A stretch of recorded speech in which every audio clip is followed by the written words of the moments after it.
Myst, the Book of Tiana continues with part 2.3, as read by the bathroom reader.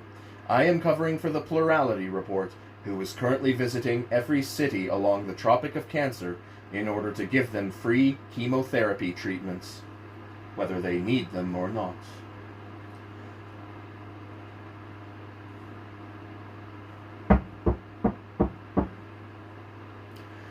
All was done. The cart was packed, her last farewells made. Anna stood on the far side of the bridge, tearful now that the moment had come, looking back into the empty lodge. This had been her home, her universe. She had been born here and learned her lessons in these rooms. Here she had been loved by the best two parents any child could have wished for. And now they were gone. What remained was stone and dust and ashes. Those ashes, her father's, were in a tiny sealed pot she had stowed carefully on the cart, beside another that held her mother's ashes. She turned away, knowing she could not remain. Her future lay elsewhere, Tagenar perhaps, or maybe back in Europe, but not here, not now that he was dead. Her heart felt heavy, but that, too, she knew would pass. Not totally, for there would be moments when she would remember, and then the hurt would return, yet the grief she now felt would lessen, in time. She clambered down. The cart was heavy and Tagenar was far, yet as she leaned forward, taking the strain, beginning to pull it up the shallow slope, the harness ropes biting into the leather pads on her shoulders, she recalled her father's words. A journey of 1,000 miles begins with a single step. That much remained of him, at least. The memories, the words, and the great wisdom of the man. She wiped the wetness from her cheeks and smiled. He was in there now, in her head, until she, too, was dust or ashes. What do you see, Anna? As she climbed the narrow slope that led out of the valley, she answered him, her voice clear in the desert's stillness. I see the endless desert, and before me the desert moon, rising in the last light of the dusk. And I see you there, everywhere I look. I see you there. The way to Tagenar did not take her past the circle, yet she felt compelled to see it. If her future path lay elsewhere, she would at least take the memory of it with her. Leaving the cart hidden in a narrow gully, she set off across the sand toward the circle, the full moon lighting her way. In the moonlight it seemed more inexplicable than ever. What on earth could have caused it? Or what in earth? Anna crouched at the center of the circle, thinking of what her father had said that first time. It was indeed as if the earth beneath had been not just shaken but vibrated. And what could do that? Sound was pure vibration, but what sound, what mighty echo in the rock, could possibly account for this? Perhaps the answer was in the cavern. Perhaps it was there and she simply had not seen it. It was madness even to think of exploring again, especially alone, yet the thought of walking away, of never having tried to find an answer, was impossible. She had to go and look. In the knapsack on her back, she had all she needed. In it were her father's hard hat, his lamp, and tinderbox, the rope, as if she'd known. Anna smiled. Of course she'd known. It was compulsion, the same compulsion to know that had driven her father all his life. And if you find nothing, Anna? Then she would know she had found nothing, and she would go to Tagenar and wherever else afterward, and leave this mystery behind her. The tunnel was dark, a black mouth in the silvered face of the ridge. The very look of it was daunting, but she was not afraid. What was there to fear, after all? Anna lit the lamp, then walked into the tunnel. The rockfall was where they had left it, and the gap. She studied it a moment, then nodded to herself. She would have to douse the lamp, then push the knapsack through in front of her. It would not be easy in the dark, but she had done it once before. Taking the hard hat from the sack, she pulled it on, tying the strap securely about her chin, then snuffed the lamp. The sudden darkness was intense. Stowing the lamp safely at the bottom of the sack, she pulled the drawstrings tight, then pushed it through the gap, hearing it fall with a muffled clatter. Remembering how difficult it had been, this time she went into the gap face down, her arms out before her. Her problem last time was that she had misjudged how wide the gap was. With her arms outstretched, it was much easier. The only problem now was lowering herself on the other side. Emerging from the gap, she let her hands feel their way down the irregular surface of the rock, her feet hooked about the edges of the gap. Then, when she was confident that the drop was not too great, she pulled herself forward, letting her legs slide into the gap, her head tucked into her shoulders as she rolled. In the dark, the drop seemed a lot farther than she had remembered it. There was a moment's inner panic, and then she hit the floor hard, the impact jolting her badly. She lay there a moment, the knapsack wedged uncomfortably in her lower back. Her wrists ached from the impact, and the back of her head and neck felt bruised, but there seemed to be no serious damage. Anna sat up, reaching behind her for the bag, then winced as a sudden pain ran up the length of her left arm from the wrist to the elbow. She drew the arm back, then slowly rotated the wrist, flexing her fingers as she did so. "Stupid," she said, admonishing herself. "That was a very stupid thing to do." Yes, but she had got away with it. Only just, a silent voice reminded her. She turned herself around, organizing herself, taking the lamp from the knapsack and lighting it. In its sudden glow, she looked back at the blockage and saw just how far she had fallen. It was 4, almost 5 feet in all. She could easily have broken her wrists. She had been lucky. Clipping the lamp onto the hat, Anna slung the bag over her shoulder, then eased herself up into a standing position. She would have one good look around the cavern, and that was it. And if she found something? Anna turned to facing the darkness of the borehole, noticing the faint breeze in the tunnel for the first time. She would decide that if and when, but first she had to look.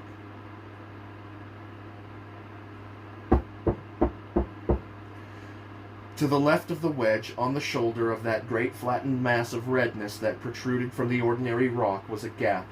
8 feet wide and 2 feet high, it was like a scowling mouth, hidden from below by the thick, smooth lip of the strange material.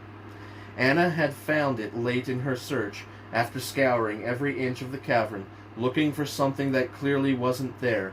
Only this made lavatic rock, was different. Everything else was exactly as one would have expected in such a cave.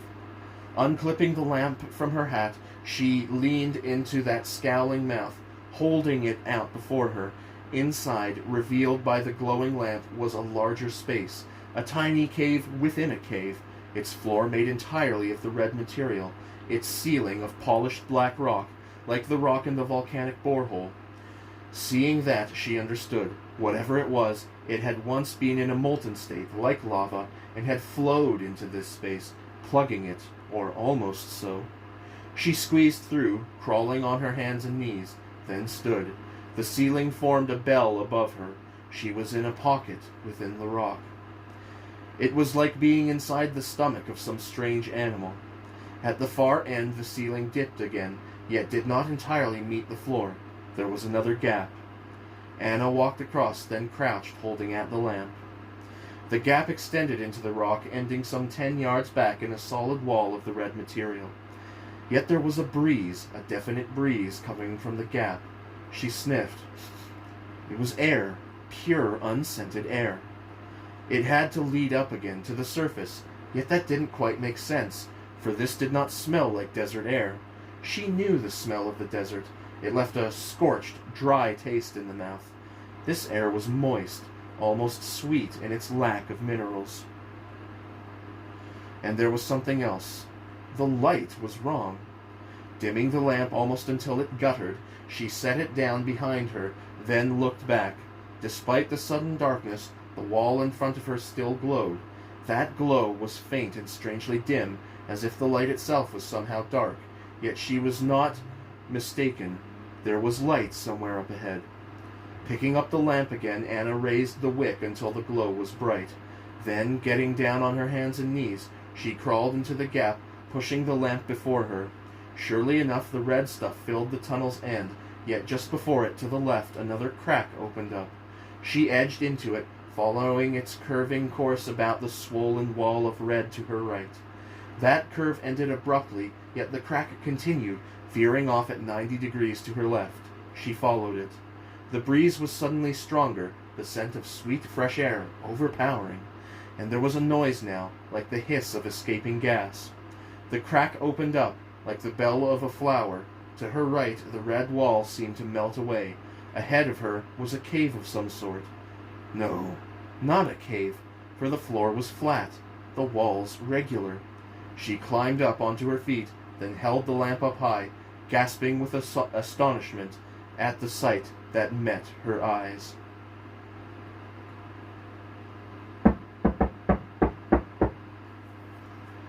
Alone in his rooms, Atris pulled off his boots, then sat down heavily in his chair.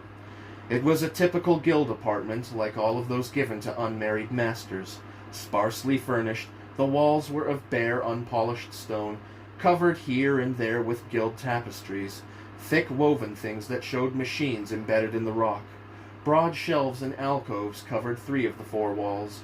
Atris's textbooks, specialist guild works on rock mechanics, cohesion, tachyometry, elastic limit, shear strength, and permeability, as well as endless works on volcanology, filling those shelves.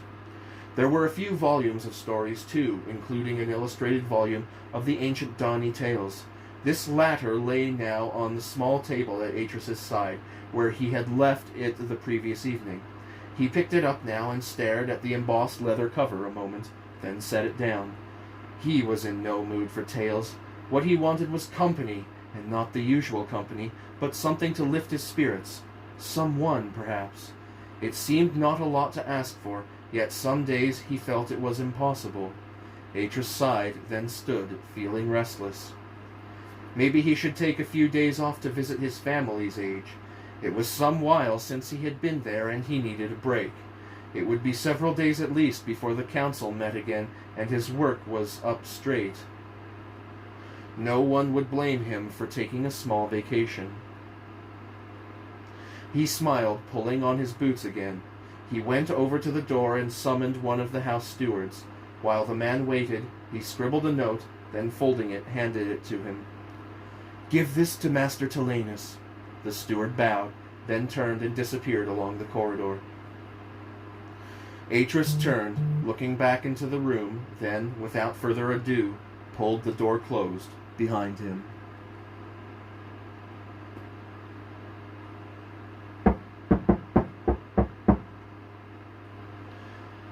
The cavern, which at first glance seemed small, was in fact massive. What Anna had first taken as the whole of it was in fact only a kind of antechamber. Beyond it was a second, larger chamber whose walls glowed with a faint green light. And in that chamber, dominating its echoing central spaces, rested 2 massive machines, their dark imposing shapes threatening in the half-dark. Like sentinels they stood, their huge limbs raised as if in challenge. Indeed, it had been a moment or two before she had recognized them for what they were. Her first irrational thought had been that they were insects of some kind, for that they had that hard, shiny, carapaced look about them. But no insect had ever grown that large, not even under the blazing desert sun. Besides, these insects had no eyes. They had windows. Anna walked toward them, awed not merely by their size, but by the look of them. She had seen steam-driven machines in her father's books, massive things of metal plate, bolted together with huge metal studs, but these were very different. These had a smooth, sophisticated look that was quite alien to anything she had ever seen before. These were sleek and streamlined, the way animals and insects were, as if long generations of trial and error had gone into their designs. There were long flanges running along the sides of the nearest craft, and studded oval indentations. Long gashes in its underside, vents of some kind, gave it a strange, almost predatory air. The closer she got to them, the more in awe she felt, for it was only this close that she came to realize the scale on which their makers must have worked. The dark flank of the nearest machine to her left rose up at least 5 times her height, while the second, tucked back a little, was bigger yet. She also saw now just how different the two were, as if each had a separate purpose. The nearest was the simpler of the two, its 4 great limbs ending in cone-shaped vents. The other was much more sinister and crab-like, its segmented body heavily armored.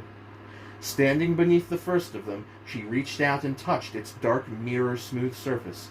It was cool rather than cold. Unexpectedly, her fingers did not slip lightly over its surface, but caught as if they brushed against some far rougher, more abrasive material. Anna frowned and held the lamp up close. Instead of reflecting back her image, the strange material seemed to hold the light, to draw it into its burnished green-black depths. Out of the corner of her eye, she noted something, down low near the floor of the right-hand machine. She crouched, reaching out to trace the embossed symbol with her finger. Symbol or letter, or was it merely decoration? Whichever, it was not like any written language she had ever seen. Taking the notebook from her sack, she quickly sketched it, placing the finished sketch beside the original. Yes, just so. She slipped the notebook away, then lifted the lamp, turning slowly to look about her. As she did, she tried to place the pieces of the puzzle together. What did she have so far? The circle of rock and dust, the strange red ceiling material, this other green-black stone, which gave off a dim but definite light, and now these machines. Nothing, or at least nothing that made sense. Were these the remains of an ancient race that had once inhabited these parts? If so, then why had nothing else been unearthed? So great a race as this would surely have left many more traces of its existence. And why, if these were long-lost relics, did they look so new? She stared up the huge, smooth flank of the machine toward what seemed to be a control room of some kind. There was a long slit window up there, certainly the upper surface of that window flush with the roof of the craft, the lower part of it forming part of the craft's nose. The rope was in her pack. If she could throw it up over the top of the machine and secure it on the other side, perhaps she could climb up there and look inside. Anna slipped off her pack and took out the rope. Walking around to the front of the machine, she crouched down, holding the lamp out as she studied the chassis. Some 10-15 feet in, there were several small, teat-like protuberances just beneath what looked like an exhaust vent. She would tie the rope to one of those. She walked back slowly, uncoiling the rope in one hand. She really needed a weight of some kind to tie about the end of it, but the only suitable objects she had were the lamp and the tinderbox. Both were much too valuable to risk breaking. Her first throw merely glanced against the side of the machine and fell back to the floor. Her second was better, but had the same result. Taking the end of the rope, she knotted it time and time again until there was a palm-sized fist of rope at the end of it. Satisfied, she tried again. This time the rope sailed over the machine, the lightweight cord whistling through the air as it fell to the other side. Laying her pack on the remaining coil, Anna walked around and collected the other end of it, then got down and crawled under the machine, winding the rope around and around one of the small protuberances until the thick end of it was wedged tightly against the machine.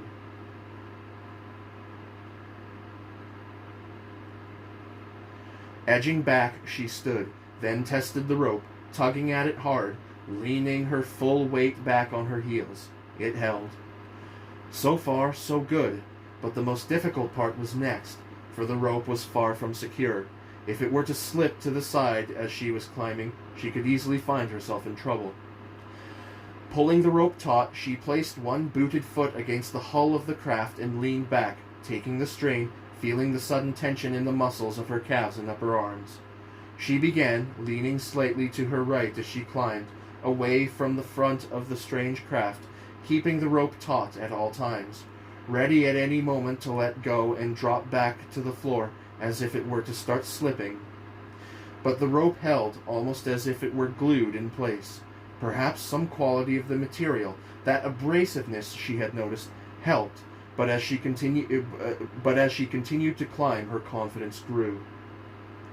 As she came up onto the broad back of the craft, she relaxed. The top of the great slit window was just in front of her now, some 10 or 12 feet distant.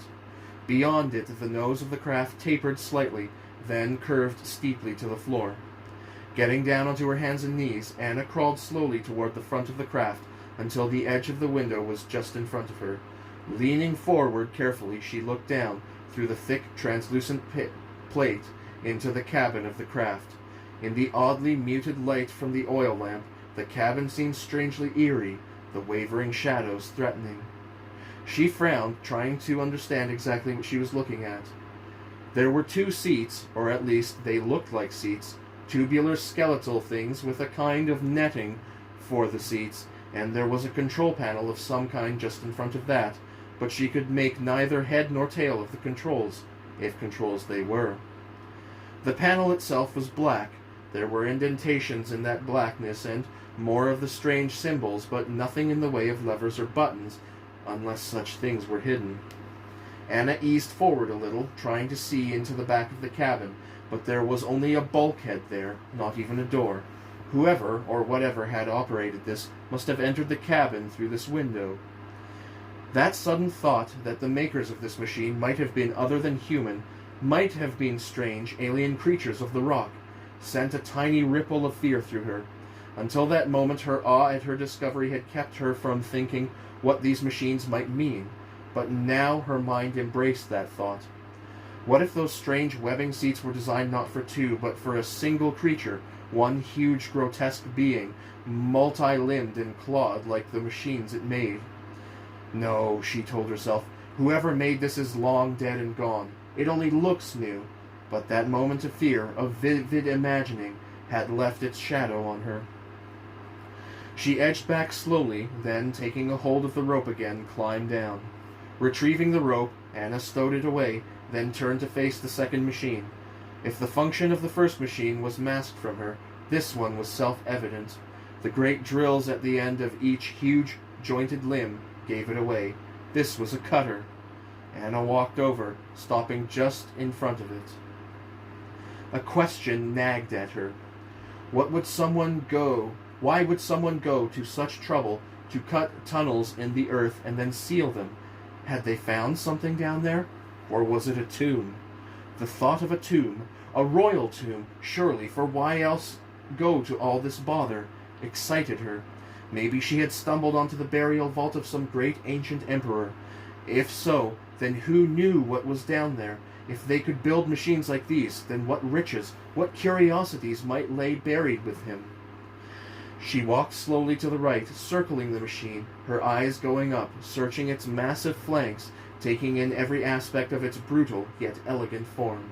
It had the look of a living thing, of something that had been bred in the depths of the rock. Here and there the material of which it was made seemed folded in upon itself, like the wing casing of an insect. Yet if it had been based on any insect that existed, it was of a strange, muscular, hydraulic kind, and there were blisters, large swellings on the hull, 2 or 3 feet in length, that had apparently no purpose. Anna stopped. Just beyond the machine, low in the great wall of the chamber, was a hole, a perfect circle of blackness in the green-black material of the wall. She walked another few paces. Just beyond the first hole was another, and the third. Tunnels. Undoubtedly tunnels. But leading where? Her heart pounding, she went over to the first of them. It was a small tunnel, barely large enough to walk within, but made not natural. The same green-black stone lined the walls. It went down into darkness. The second tunnel was the same. The third, to her surprise, was not a tunnel at all, but a storeroom of some kind. Broad, empty shelves lined both sides of that excavated space. Anna stepped out, then looked across. So which was it to be, the first tunnel or the second?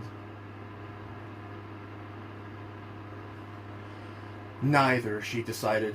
Or not now, anyway. Not without first preparing for the journey. That was the proper way of going about things, the way her father had taught her. But that would mean squeezing through the tiny gap in the rockfall once again, then walking across the desert to where the cart was hidden. That last part alone was a 2-hour journey, which was fine in the moonlight, but would be an ordeal under the desert sun. And for what? She wasn't going to go that far in. She only wanted to see if they led anywhere. 500 paces. That was all she would allow herself, and if it did not look to be leading anywhere, she would come straight back. Okay, but which? Without making a conscious decision, her feet led her into the right-hand tunnel. 1, 2, 3, she counted, her left hand steadying her against the wall as she began the steady descent. 7, 8, 9, 500. It wasn't far. Ahead of her, the darkness stretched away, running deep into the rock forever, just beyond the bright reach of her lamp. 82, 83, 84. Having traveled much farther than her planned 500 paces, Anna found that she was lost. She did not want to admit it to herself, but she was lost.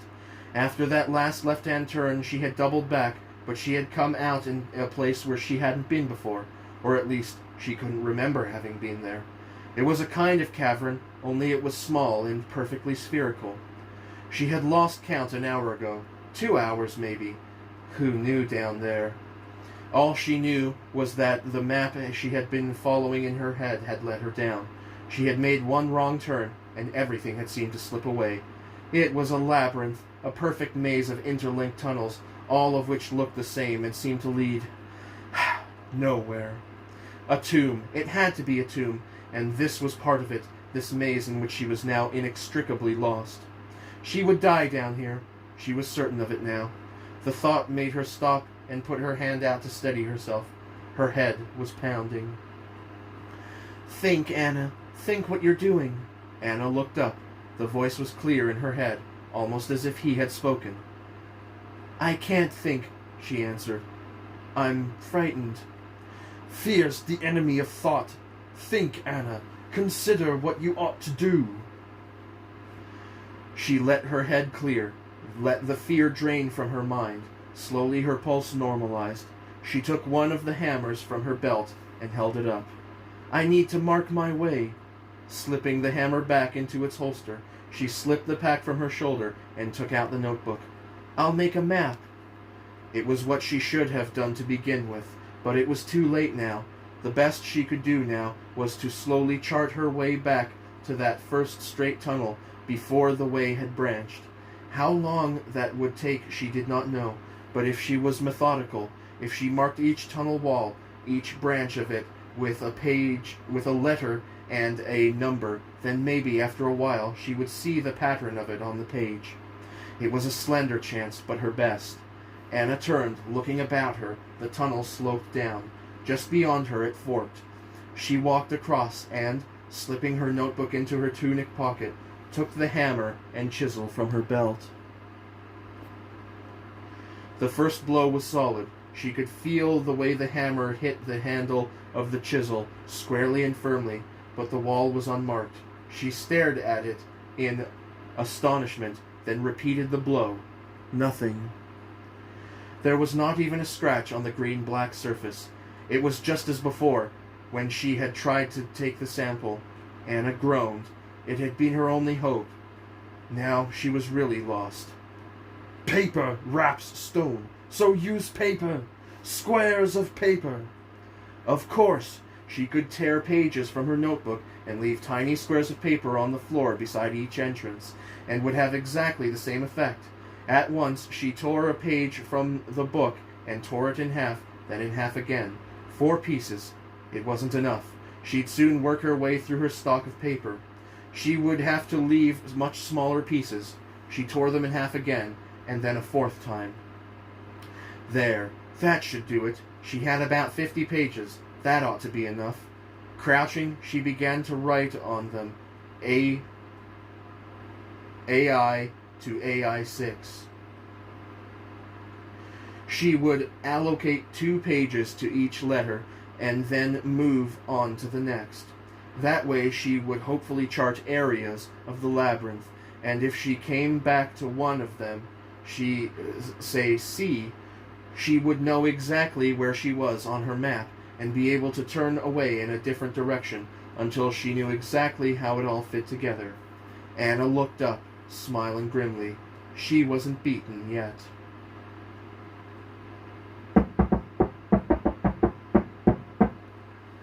The guild house was in the oldest part of town, surrounded by the halls of all the major guilds. From its steps one could look out over the great sprawl of Dawny to the harbor and the great arch named after the legendary Prince Kareth.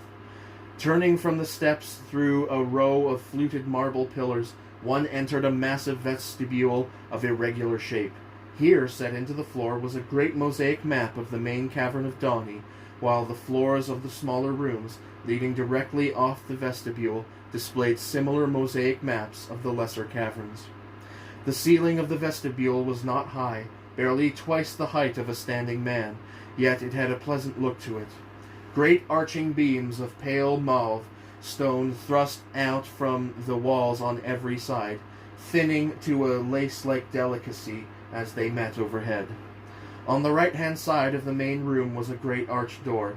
The carved stone fanned about the doorway had the look of trees forming a natural arch in some woodland glade.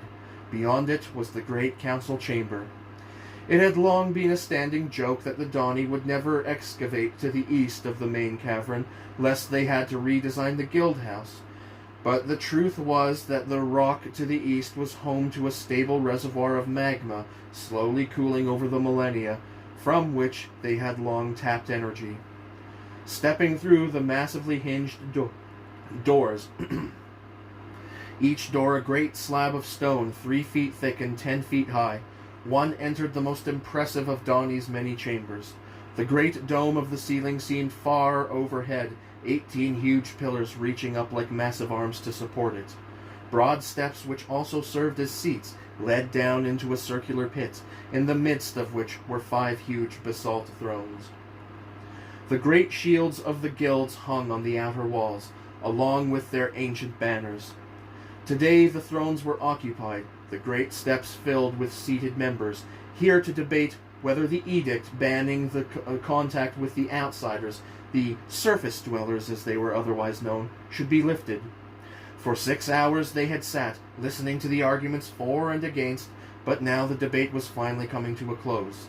The young Lord Veovis was speaking, standing at his place on the second steps, just before the thrones, summoning up the case for maintaining things as they were, his confident eloquence making many of the older members nod their heads and smile. As Veovis sat, there was the sound of fists drumming on the stone, the Dawny way of signaling approval. He looked about him, smiling modestly, accepting the silent looks of praise. Across from him, just behind the thrones and to the right, some 6 steps up, Atris looked on, concerned now that the time had almost come. Veovis still thought he was going to abstain. Indeed, he was counting on it, for the matter was so finely poised that a vote or 2 might well decide it. But he could not abstain, as though he knew it might well damage their friendship. He had to do what he believed was right, but knowing that made it no easier. There was a brief murmur in the chamber, and then Lord Enia slowly raised himself up out of his throne, his frail figure commanding the immediate attention of all. Silence fell. Lord Enia had been gravely ill, and his voice now, as he spoke, seemed fatigued. Yet there was still a strength behind it. We have heard the arguments, guildsmen, and many among you will have already decided what you think. Yet this is a grave matter, and before we take the irrevocable step of a vote, I feel there should be the opportunity for a more informal debate of the matters raised. We shall come to a vote in an hour, but first we shall adjourn this sitting and retire to the vestibule. If some were disappointed by this, they did not show it, while others nodded as if the decision were wisdom itself. The Dani were a patient race, after all, and many matters that might have been decided hastily in the chamber had been resolved in the more informal atmosphere of the vestibule. The remaining lords rose to their feet and made their way out, following a moment later by the other members of the Great Council. If the great chamber had been all solemnity and dignity, the vestibule was buzzing with talk as members went from group to group, attempting to persuade others to their cause.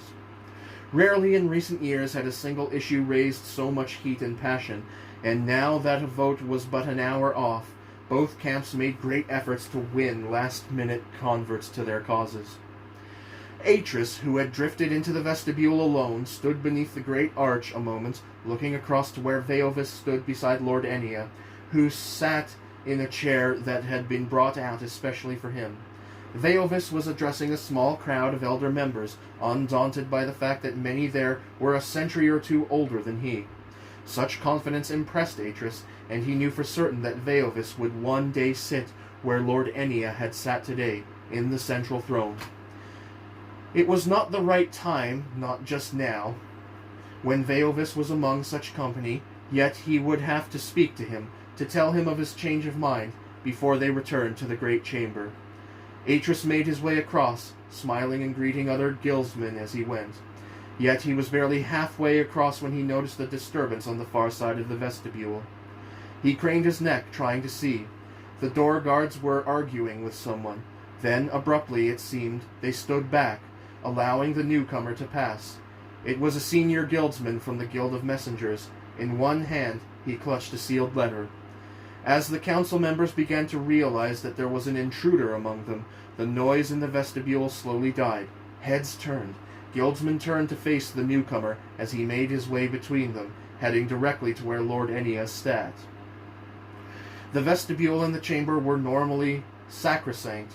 To permit a messenger to enter while they were in session was almost unheard of. This had to be a matter of the greatest urgency. By the time the messenger stepped out before Enia, a complete silence had fallen over the vestibule. Kneeling, the man bowed his head and held the letter out. At a gesture from Lord Enia, Veovis took the letter and, breaking the seal, handed it to the elder. Enia slowly unfolded the single sheet, then, lifting his chin and peering at it, began to read. After a moment, he looked up, a faint bemusement in his eyes. Guildsmen, He said, it appears the decision has been made for us. We have a visitor, an outsider from the surface. There was a moment's stunned silence, followed by a sudden uproar in the chamber.